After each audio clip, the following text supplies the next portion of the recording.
What's going on, guys? It's Rogadamon here, and welcome to week one of the Countdown Cup. This is the last cycle that we actually have before the play-ins and playoffs start. This season has gone by so quickly, but it's been a fairly shortened season in comparison to the other three seasons that we've had, and hopefully next season, when we have more live events, we'll get longer seasons. But we have 16 games, I think you said we gotta go through this weekend. I think it's 14, but yeah, 14. And something like so a lot of games, some interesting ones, some fairly easy ones. But we have a new hero pool, we have a new map pool. Yes, hero pools are back, and no, it's not exactly the best hero pool, but we're gonna see how this goes. I think the only one out of these four that I think was needed was really Echo, but Ash, Sigma, and Lucio also got banned. I don't know. I still the bull comp that's been run by majority East region. I still think is going to dominate even with these bans. It's just whether or not West can either learn it properly or if they can adapt around it and find a comp that actually works to counter comp it. And they only really know if that works when they play in the tournaments itself. So it's kind of hard to counter comp. But that's why we've seen East dominating so much in the last two cycles. So do you have any thoughts on this hero pool? That you want to go over quickly? mm, I think that I'll get a little bit more into it when we also talk about the map pools. But this hero pool does not lend well to the maps that have been put back into rotation for this tournament. Especially losing that Lucio, you lose out on rush rollouts basically on every map, which is something that a lot of teams rely heavily on at this point. And even in normal quick play or normal ladder, it's something that people have begun to rely heavily on because of the fact that it's just so profitable every time being able to get there and get to the point so quickly, and now you lose out on a map like Blizzard World being able to get to that choke point so quickly. Absolutely, and I mean, you could make a case that maybe Sim May Rush is going to become more prevalent again, like we had in the May Melee, just to have that mobility to be getting towards the point faster. But losing the Lucio, losing the AoE healing on top of just the rollout is huge. And I think it's going to be interesting to see how teams adapt because I think certain teams will just go back to the May Rush. I can see Shock possibly doing that. Dallas would seem to favor it in May Melee, and so did I believe the Florida Mayhem. So we could see those teams go back to it. But we could see whole new compositions come out of all of the rest of the teams, and obviously East will probably still continue to perfect the one thing that's been keeping them winning this entire time. So perfect transitioned over into the map pool. We've actually had two maps rotate out. We've had Watchpoint and we've had Dorado rotate out for Escort and Hybrid because, as you know, we have the same control maps, and because Paris and Watchpoint, I believe, Horizon Lunar Colony are both banned because they're terrible maps, and we have the same assault maps every single time. But Blizzard World and Havana coming back in. Obviously they've taken out the hit scan maps now. Ash has been banned. But Blizzard World and Havana very much you want Lucio on that map. So we were talking about this before we started recording. I mean, yeah, having Lucio on especially not even talking about Blizzard World right now, but especially Havana being able to rush to that point and even running BAP Lucio out of spawn on attack to get that Immort field down and then rush you through that point and just get you past into those open areas and having a Lucio for AoE healing so that your BAP can do a little bit more damage and get window faster and things like that. And even just booping off the side on defense on third point, it's not necessary per se, but it's a big part of what makes people successful on Havana, and now you lose that. Now you lose the ability to come out fast too. If you're holding third point and there's maybe 10 seconds left, the poor main tank now has to switch to ball and hopefully get out there fast. Yep. And I mean, I don't think that's going to be an issue for some teams, but obviously not everybody plays the ball composition. Reinhardt seems to be the main Reinhardt Monkey, Reinhardt Winston seems to be the main composition for main tanks that we see a lot in the West region. So you're gonna see a lot of these West teams maybe struggle in this first week. I mean, we saw a lot of experimentation in when we had no hero pool in the Summer Showdown.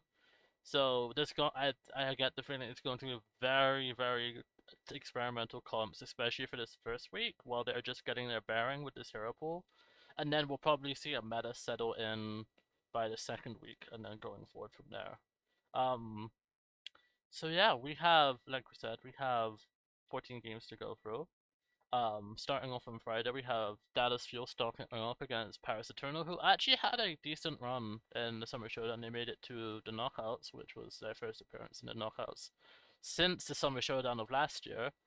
Um, but uh, as much as you want to write Paris having this story of we started off 1-3, 2-2, 3-1, I it's hard to say that Dallas aren't going to be coming out wanting to prove a point after going down 3-1 and 3-0 to the Chengdu Hunters, even though I just get this deep down sinking feeling that Paris is going to be a statement win for Dallas to show that, hey, we've still got it. We are still the top team here. That was just a blip, and we're going to bounce back even stronger. Yeah, I think that Dallas has a lot of.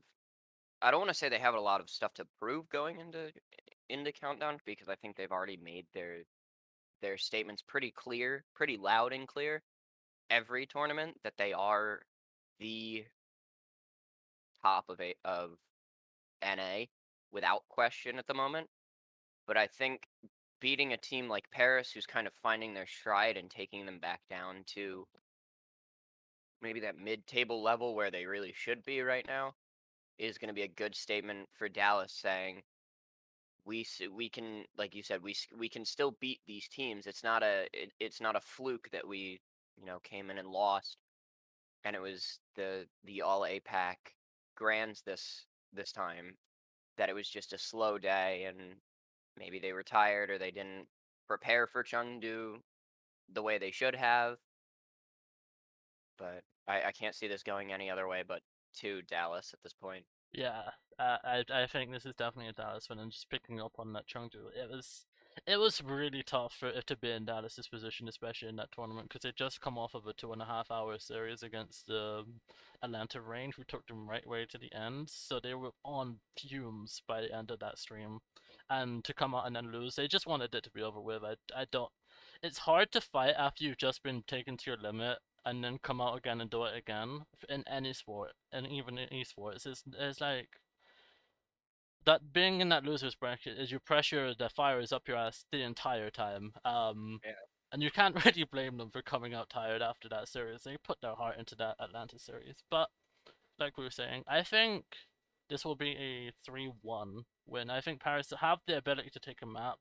Dallas have been shown to be slow at some points during their series. They may come in underestimating Paris at the start.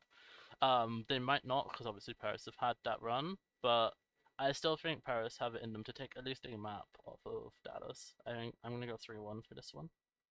I fully agree with that. I think Paris goes 3-1. I think Dallas will be prepared, but I think Paris is a very crafty team, and we've seen it a lot more recently than maybe in the beginning of the season, that they're very crafty and they know how to kind of exploit things from different teams. I mean, I think we saw it with when they played Shock and a few other of those top NA teams, especially this last cycle. I think they could come out and maybe catch Dallas off guard map one and take that and maybe sneak away with another one, possibly, but I wouldn't put my money on it. I think another thing that's vital key in this is that Dallas like to run the same composition, and Paris have been that team, especially recently. That's like, okay, we can adjust on the fly, we can counter comp this team perfectly. They did that against the Gladiators, which is what earned them that reverse sweep. And I'm not in any way saying that that's going to happen here, but I think that that kind of mentality and that kind of leadership that they have with Dan and with their DPS line, I think that it will be enough to earn them at least a map win. So moving over to the second game of the day, we have the Houston Outlaws taking on Washington Justice. Now, the Houston Outlaws had all to play for. They were 2-0 going into the last week of Summer Showdown, and it all went down the drain. Um, in comparison to the Washington Justice, who took Dallas to a 5-map series, almost made it to Hawaii. Um, both of these teams are going to be looking to come back and bounce back. It just depends on who wants to come up more. I think Houston, especially, are going to be more affected by the tank ban specifically. So obviously, yes, Piggy can play D.Va, but he's been more well known, especially this season, for playing the Sigma. Maybe he could go over to the Hog as well, but Hog doesn't really have that many good duos, especially in that higher level of competition. Whereas Washington, Mag and Fury, you know them for the Monkey D.Va dive. That's why they've been so good so far. They're not gonna have an issue adjusting to that tank ban at all. Yes, they could experiment. I think Tuba could come in here because they've been saying they want to switch him over to the Brig Specialist, and with Lucio being banned, I don't think they're gonna want to be playing their Lucio player as their main support, so they could switch over and have play Brig and another main healer, main support. So overall point here, I think Washington don't have as much adaptation to do and as much experimenting to do as Houston have, and I feel that Washington will come out the stronger team because of that. Yeah, let me speed run a few things here because I kind of caught you uh, near the end. But Piggy losing his ability to play Sigma, which is, like you said, something that he's been known for, is definitely going to hurt Houston. But that whole first, that whole first run in May Melee and even in June Joust, we saw Piggy playing a very high level D.Va. And we know that they have Ryan D.Va basically in their back pocket like it's nothing. I mean, we saw what Django can do on Reinhardt all of May Melee, the insane plays that he can get, the insane shatters. Add to that Piggy's D.Va now coming back after Sigma gets banned. I think Houston could be a force to be reckoned with. I think we could start to see maybe a May Melee Houston again, which is something we haven't seen in a while. But Washington not having to adapt as much and maybe only needing to move Brig, which is something I think I'll talk about later too, with a few other teams who run mostly Lucio comps, is something we could see happening where Brig starts to come in and be more of a vital part of that main off healer dynamic for a lot of teams. I think that having that ability to adapt so quickly and not have to worry really about a hero pool is something that's going to benefit Washington in the long run for this tournament, not just right now. Oh, absolutely.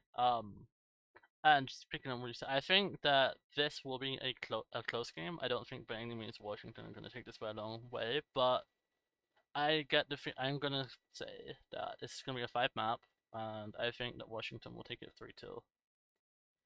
Because, like we said, Houston are a good team, and I think that they could definitely come back to their former glory we saw at the start of the season, especially with having that Ryan D.Va. But I think that for this sort of thing, I think that the dive composition that Washington have is maybe a little bit stronger, and especially having the Brigitte as well, you can shut down Reinhardt as well with Brigitte just as easily. So it just comes down to if they work together as a team and they come out strong. I think that they have the stronger comp on the day. Hmm. Um, yeah, I think I'll agree with you. I'm a little tentative because I think that Django's Reinhardt can easily kind of counter that Brigitte. I mean, we see it all the time where the one with the bigger hammer wins, and the bigger shield wins. But I mean, if they play that Brig right, if they even play the Brig at all, and don't try out maybe a Mercy comp or something like that, um, it could be deadly very quickly because of that extra healing and the fact that Brig can basically just heal herself through anything. Absolutely. So what are you gonna go for here? You don't have to agree with me with this one. If you think that Houston have the stronger comp here, you can by all means go for them. No, I think Washington has the stronger comp because they've been playing it more frequently than Houston. I think Houston's been experimenting a lot recently with a lot of different things. especially, moving Piggy off of the Diva, something that he's been known for in the past, and kind of trying him out on different off tanks. I think it's going to take a little bit more of an adjusting period for Houston to kind of get back into that groove, and maybe this first week isn't where they find that groove right away.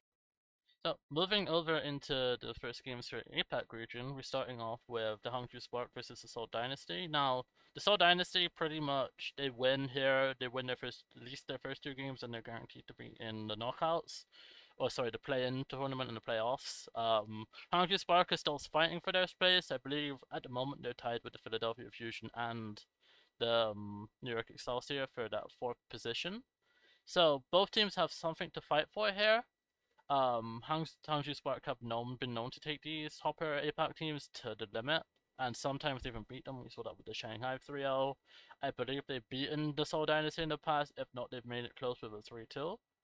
Um, but some quick Overwatch League news from, especially from Hangzhou Spark. Every single cycle, not especially including this one, they've gotten rid of their head coach. It's been a different style of play every single time.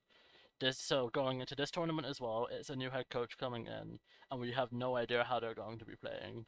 So I'm going to use that to base this off how I think it's going to happen. But obviously they've done fairly well for the average with even with these swap outs. But I think not knowing how you're going to play and how this new having to adjust to this new play philosophy for this new head coach. I think the Seoul Dynasty have this. They have the stronger team composition. Obviously, they've made Marvel their new main tank, and then they've just been playing um the, uh, they've been playing mostly a diva, so they don't really have to adapt to this. Obviously they'll have to adapt off of the Lucio, which they have been playing a little bit. And Echo and Ash have been just Fitz and Prophet, so they're going to have to adapt. But obviously Prophet has the Tracer, Fitz can play the McCree, he can play the Widowmaker. So it's not really that hard of an adaptation period, whereas Hongju will have to adapt to a new hero pool, a new map pool, and having a new head coach. So it's all stacked in their favor and in against them basically at the moment. So I think the Seoul Dynasty will take this one 3-1. Yeah, I think Seoul just kind of has it easier this whole cycle. Honestly, I think they don't benefit from the hero bans, but you know them being together longer benefits their chemistry in general. And now that we're sort of seeing a different side of Seoul, and they're starting to pick up the pace just a little bit, even just a little bit. We're starting to see that Seoul that made it to playoffs last year, made it to grands last year, were runner up for the entire league. So I don't think it's out of the question for them to just start rolling at some point here, especially getting closer to when it matters. Oh yeah. Um, and we've seen them go 3-1 every single cycle.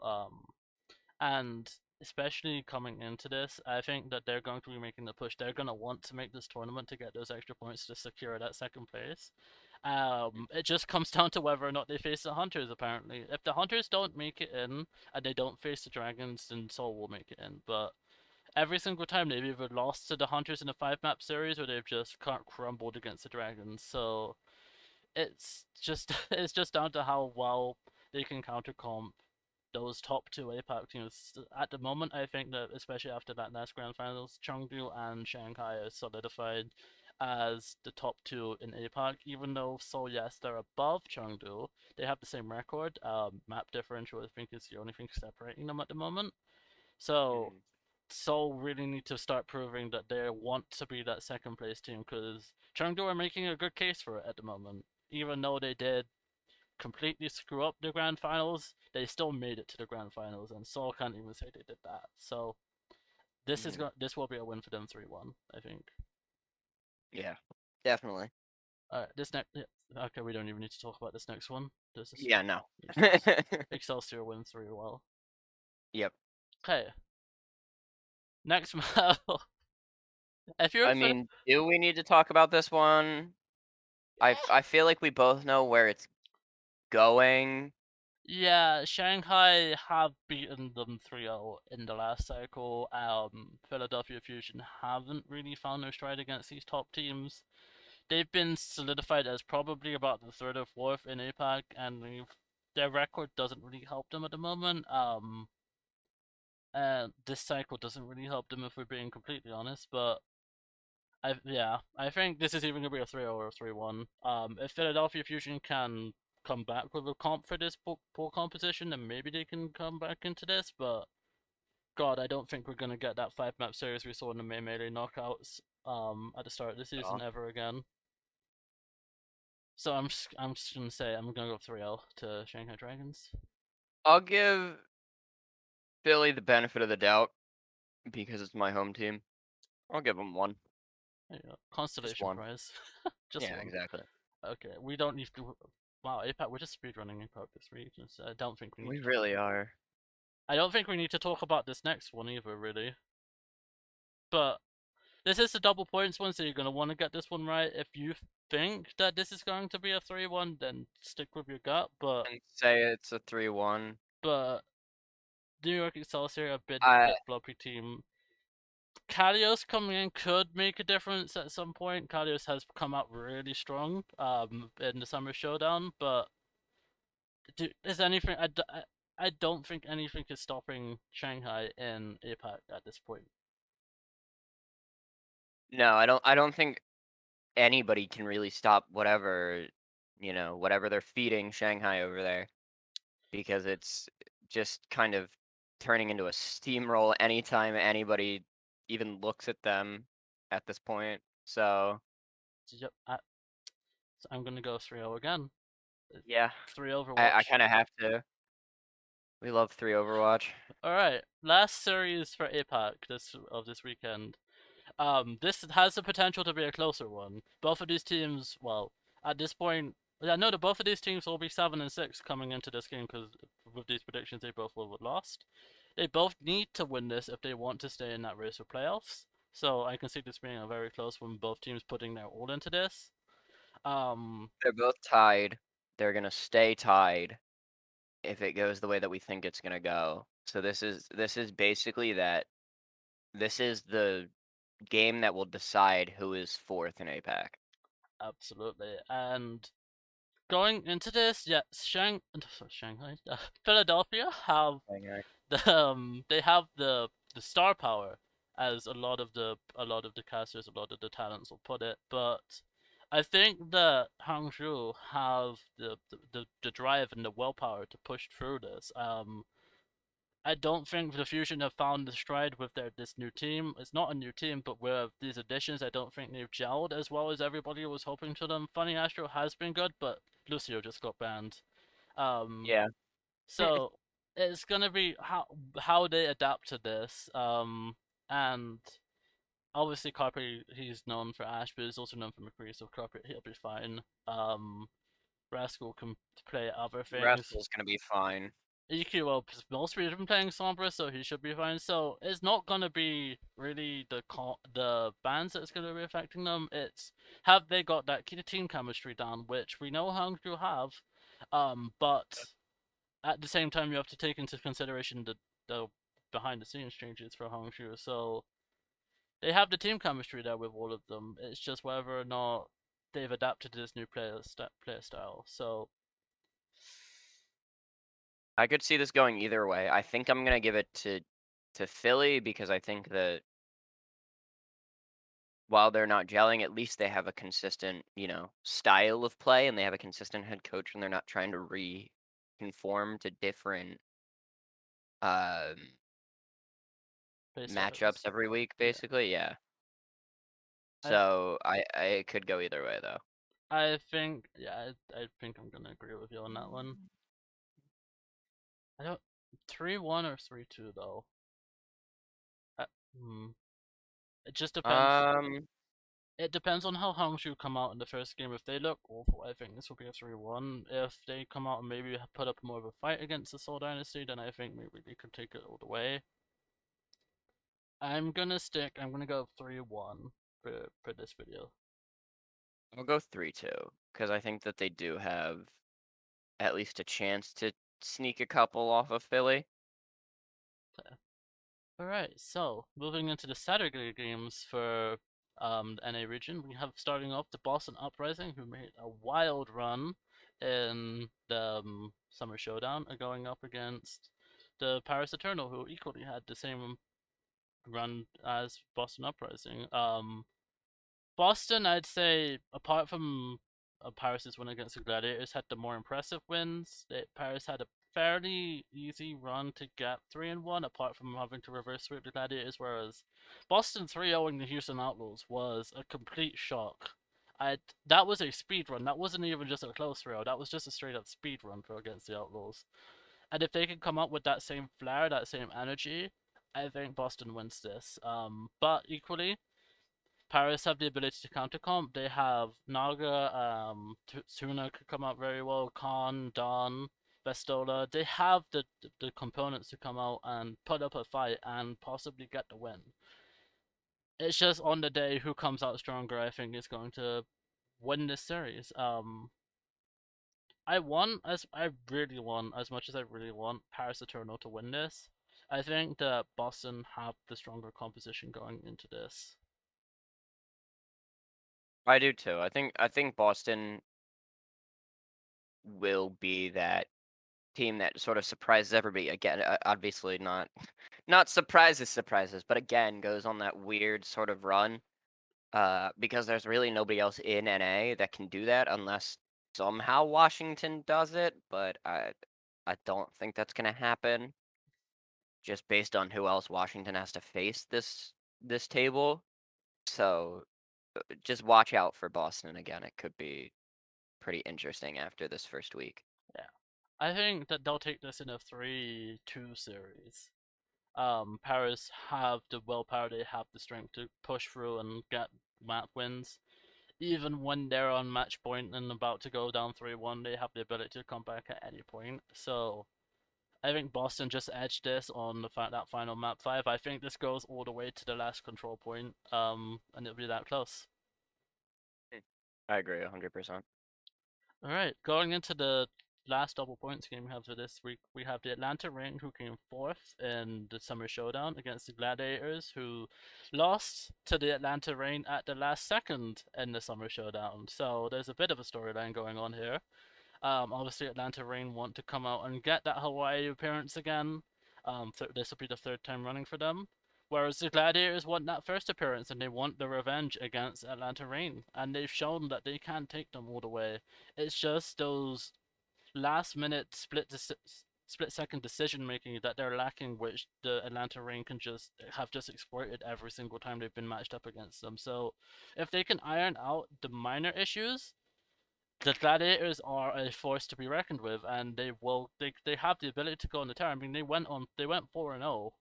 I believe it was in the June Joust. So they have the ability to do this, and they have the ability to beat a team like the Atlanta Reign who can go to those tournaments. So this is gonna be a close one. I think that the Gladiators are gonna have more of that hunger to win this, and I think that that will push them through this series for a very close 3-2 win. I agree 100%. I think the only thing that might mess with LA a little bit is losing the Sigma of all things. I know we haven't really talked about people losing the Sigma or losing really anybody in hero bans, because we all know it's going to be very prevalent, especially with the Echo ban. But I think the Gladiators are one of those teams that rely heavily on Sigma to have really good games. I mean, Space is arguably the best Sigma in the world right now, not just in the league, but in the world. And losing that, while yes, he can play Diva, I don't think he's played Diva since May, maybe. So it could be an interesting look at how do the Gladiators sort of attack this challenge and sort of rely on their main tank more than their off tank now. Yeah, and I think that they could definitely run um either Reinhardt Diva or Monkey Winston Diva, but like you said, it's going to be very tough, and that really is the only ban, so to speak, that will be affecting them as much, because obviously they have that support swap for Moth. They can put in Skewed, who has been their Brigitte specialist. There is a pattern here with teams having that easy swap for Lucio and Brigitte. That they've been doing throughout the season actually. On these maps, which are a lot closer quarters, which don't require Lucio as much, they will be running Brigitte. They'll be subbing Skewden, who has become one of the best Brigittes in the league, arguably. Obviously, Moth hasn't had the best season. He's had some good plays, but I think Skewed has been that stronger support anchor in this team. Um, and obviously, I'm not touching on what he was talking about with the tank as much because this is basically our specialist roles we're talking about at the moment. We both are either a flex tank or a flex support.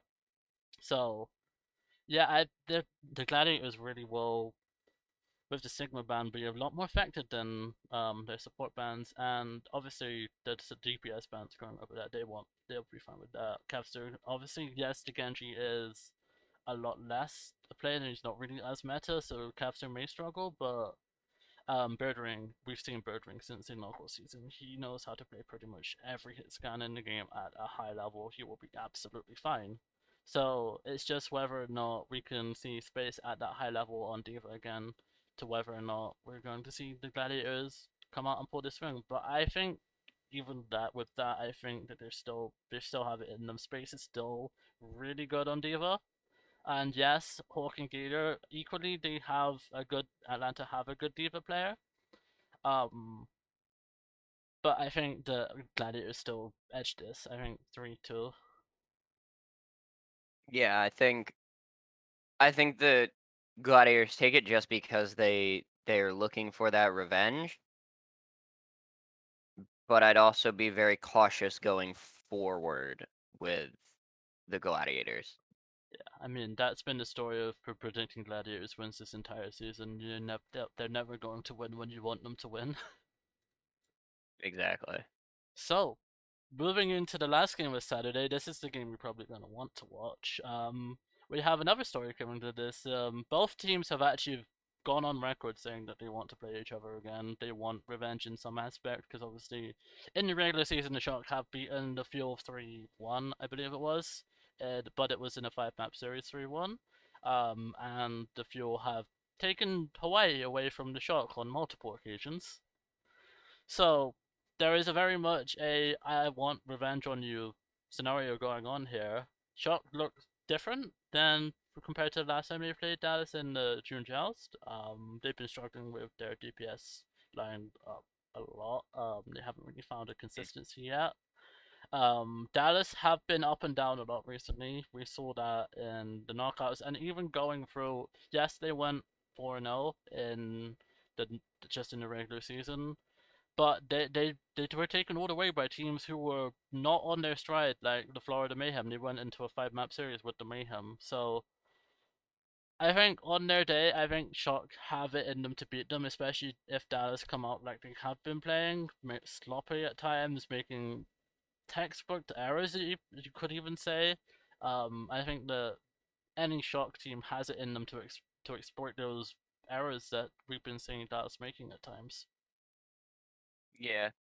We we just need to see something out of that second DPS, whether that be maybe finally experimenting with Tayo. Um, if we see, Nero and somebody else in Glister in together again, if we see maybe, because I know they've done it for whatever reason, moving Violet over to DPS, putting Twilight in, and still using FD God as a mercy. Um, but really, I think the Shock just really need to look at Ons and figure out what's going on there, because something right now, from what we've been seeing with Ons, especially him getting benched after 2 maps, last time they put him in favor of Glister, is telling that he needs to pick it up. I'll give him a little more slack because of the fact that, he hasn't played Overwatch in a while, or at least he hasn't played Overwatch at this high a level in a while, but I mean, he was one of the best snipers in the world, and I don't think you lose that quickly. No, it has to be down to some kind of confidence issues. I mean, even maybe it's even switching over from Pro Valorant to Pro Overwatch. There is a quite a bit of difference between the two, and last cycle may have just been an adjustment period. We'll have to see how he comes out if he even gets played. Because obviously there aren't too many sniper friendly maps at the moment in rotation. Obviously, we know he can play McCree, so maybe he'll get some playtime on McCree. But equally, Lister can play McCree at a high level. We saw him do that on London, and it's one of the main reasons that he was picked up by the Shock from London last season, or going into this season. So both of these players have had one amazing year on different teams, obviously, and have come into this one team, and they're fighting for that hit scan spot. And obviously, they've been experimenting with Lister on the flanker heroes, on Tracer. He has been playing Tracer, so maybe we see him on Tracer, and we see Anzin on the hit scan, or maybe we see Nero in on something like Pharah or Sombra, and we have Blister on some hit scan. They have a lot of different compositions in this DPS role that they can play. It's just whether or not they are confident enough in them.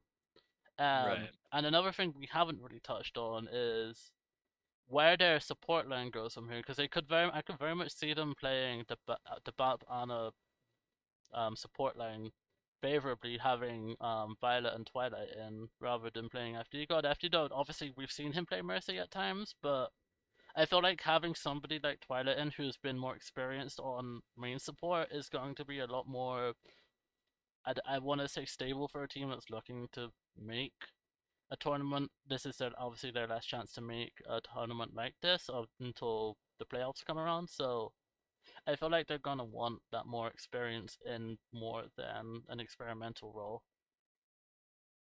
Yeah. I I think Bap Ana could definitely help them a lot more than trying something out. I think that's something that we've been waiting for from the Shock because we've been sort of kind of hyping up Twilight all season. At this point, I feel like the casters, the personalities, everybody been like, "Man, this Twilight's so good. When is he gonna get put in? When are we gonna see Twilight? When are we gonna see the Ana? When are we gonna see the Brig?" To go along with the Baptiste, or whatever else Violet can play on a given day, because he seems to be able to play everything ever at all now. Um, but I think this is finally where maybe some of those guys on Shock who haven't been put in as often get a chance to shine, because we're losing the Lucio, we're losing Ash, we're losing Echo. Sigma doesn't really affect them at the moment because Choi is the diva basically, but it's gonna come down to, can they come out and deal with Dallas the same way that they dealt with Dallas week 1 of the past couple of cycles, or are we gonna see a very broken Shock team still? I think equally you have that case on Dallas as well, because obviously you've had Jaxa, who's been playing predominantly Lucio this entire season. You've got somebody like Sparkle, who, yes, he's been playing the Tracer a lot, but has been more known for playing on Echo. Um, at Hanbin, obviously, this is the same scenario as Choi. That is basically their dedicated diva player. He doesn't really experiment outside of the diva. On very rare occasions, he might. So, I think it's going to be a battle of how both of these teams can experiment with their DPS lines, and maybe this will be the first time we see um that what's his name? Pine. Maybe it's the first time we see Yeah. Pine come in if he gets his Razor. If we sub him in for Sparkle maybe and have Pine and Doha come in, but that has seemed to be set on this team because they could have played Pine at any point. They just didn't want to play him on ping. So Dallas seem to want to favor this in-house comp rather than experimenting. So it's just gonna be a battle of how these two teams adapt with their DPS having their main heroes banned and their main supports being banned. So my gut is saying that Shock still win this. I think that they still have the team to come back even after these bans. They have the subs that they can do, whereas Dallas are stuck with this one team pretty much. I mean, maybe Repel comes in for once, for Jexa. We haven't seen Repel since May Melee, obviously because Dallas have seen success with this one team. But I think Shock having that flexibility to be able to switch in when something's not working will come out in their favor this time around, and I think this is going to be another 5 mapper. Whether or not it's 3-1 again, because there's a tie, I think these teams have it in them to tie and have a very close series, but yeah, shock win ball. That Yeah, I see it going 3-2 to Shock. I don't know. It's tough though, because this is a very volatile series, and we've seen that every time that Dallas and San Francisco play, that it can literally go to either side very quickly. Oh yeah. So definitely watch that game if you're going to watch any game this weekend. So moving over into the Sunday games, we have the Atlanta Reign taking on the Houston Outlaws. First of all, again, Atlanta looking to bounce back after coming fourth in the Summer Showdown. Houston looking to make the knockouts again, having just come off of a very close 3-2 loss to the Outlaws, and having Atlanta just coming off of a very close 3-2 loss to the Gladiators. Both of these teams are going to be looking for their first win.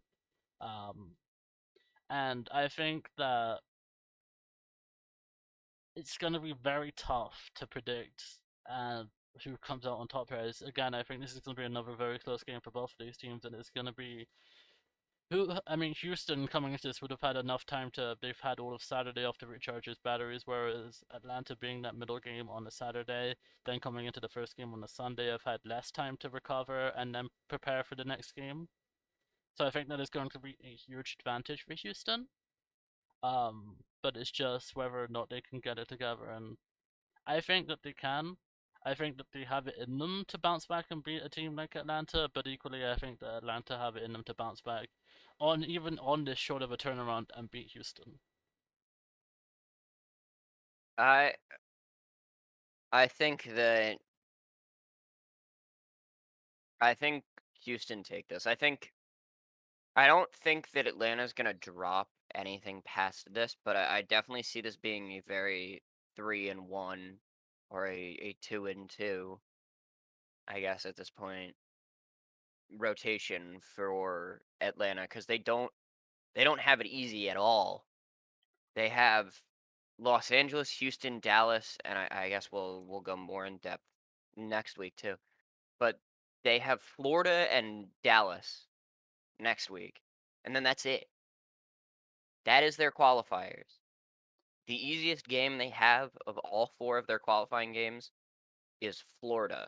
And even then, Florida's a mid-table team. Even though they don't look like it right now, Florida has consistently been a mid-level team. So don't think that, just because Atlanta has been really good these past couple of runs that they're going to keep being good because everybody around them is also improving. And I think this is where we start to see that shine through a little bit. While they did find their stride and were kind of, kicking into overdrive, I think that also other teams are now kicking into overdrive, this being the last chance they have to make a tournament and get extra points for playoffs.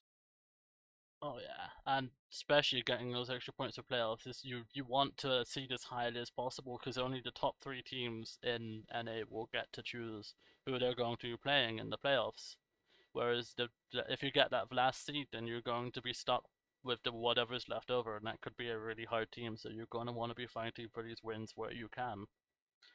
Um, and easily Atlanta could slip into a 1-3 run here, or even a 0-4 if Florida somehow turn it around, which we know that they can. So this is if they can go 2-2, I think that they'll sneak in 6th place, with strength of schedule because this is one of the hardest schedules I've seen for pretty much any team, maybe barring the Spitfires' luck for this season. But yeah, I think that they're going to lose this, but it's going to be 3-2 again.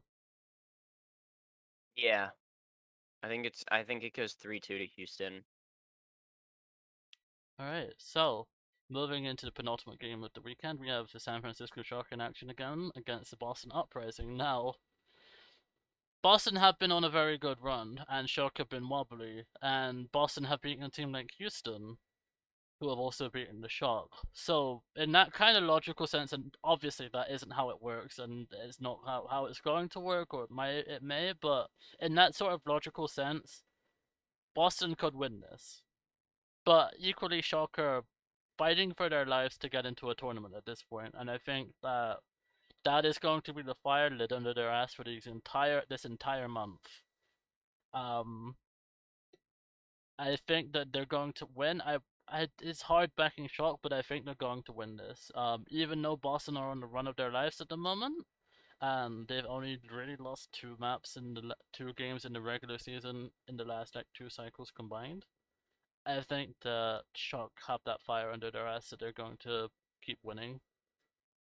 Yeah, I can't see San Francisco dropping this to Boston because while Boston has been on a tear and maybe they take a map away from Shock, I think San Francisco is just like an unstoppable wall, especially if they get rolling week 1 and somehow, come out and beat Dallas again. I think that's going to set a tone for Shock and set them on a path to just tear through cuz I mean, we've said it off recording a few times and I'll say it right now. I could see them having a 3 and even a 4 and 0, a 3 and 1 or even a 4 and 0 qualifier here and they really need that and they really need to get through knockouts. Yeah.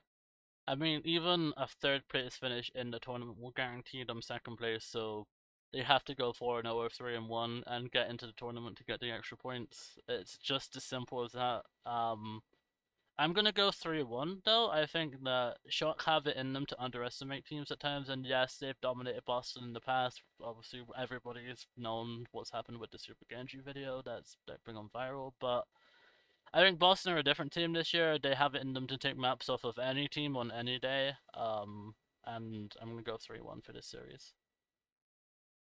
Yeah, I think I'm going 3-1 here too. I think Boston maybe sneak one out of San Francisco.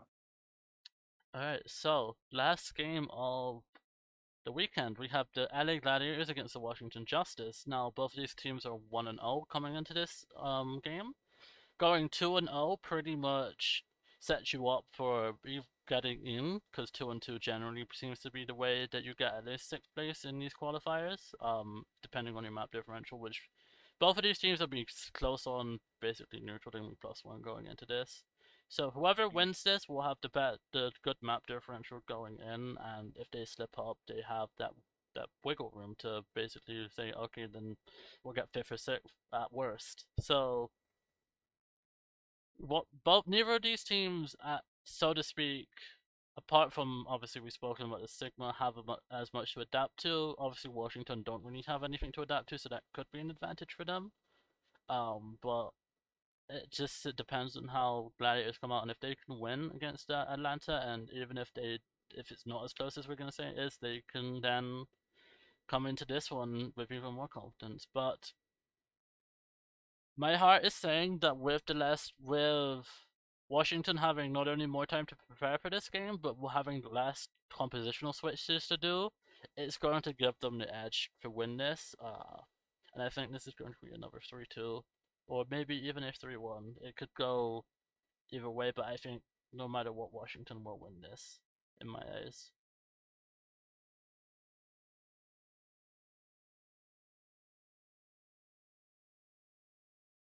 Yeah, I don't know because I'm thinking about whether or not we see something where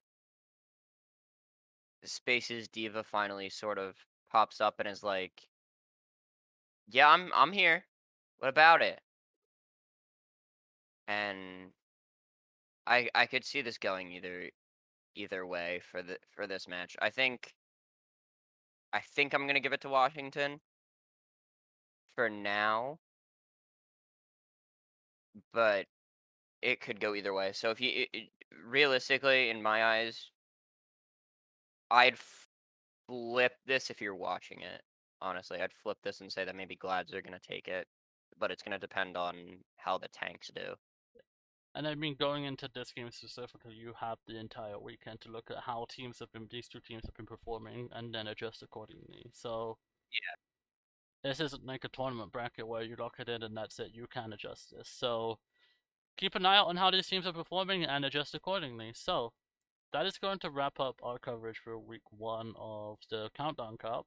Obviously, there'll be quite a few more videos to come. There will be it might already be up, but there will be a power rankings video going from the Summer Showdown, and a whole load of other videos covering playoffs and what is to come towards the end of the season for the Overwatch League.